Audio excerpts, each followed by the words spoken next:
Hi guys, in today's video I'm going to show you how to create the glow mask transition in After Effects. Let's get started. Before we continue, if you want these exact shakes, I've linked my AM Film Shake preset pack in the description. Just drag and drop and your edits instantly look more dynamic. Alright, let's get back to it. First scroll to the end of your first video. From that point, go back 20 frames by holding shift and pressing page up twice.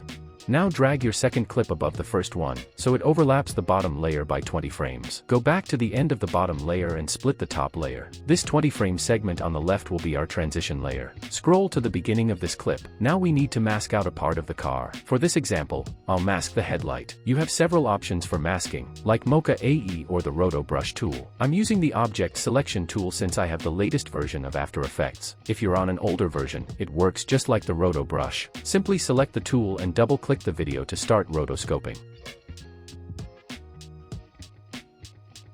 Once you're done, click the freeze button to lock in your selection. When the freezing is complete, close the rotoscoping window. Now duplicate the layer. Move 5 frames forward by pressing page down 5 times, then trim the beginning of the layer. Now delete the Roto Brush effect from this new layer, as we're going to mask a different part of the car. Select the Roto Brush tool again and double-click the layer. This time, I'll rotoscope the car hood and then freeze the selection. Once that's finished, close the window and repeat the previous steps. Duplicate the layer, move 5 frames forward, and trim the beginning. Delete the roto effect from that layer and rotoscope another part of the car. Simply continue this process until you reach the end.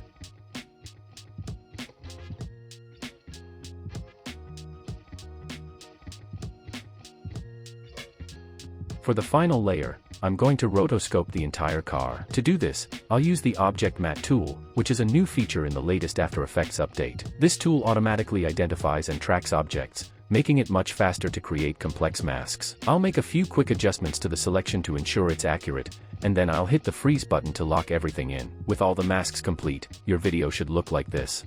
All that's left is to apply the glow to the mask layers, and we're done. Select the very bottom layer we masked out and apply the glow effect. Adjust the settings until you're happy with the look, or you can simply copy the settings I'm using.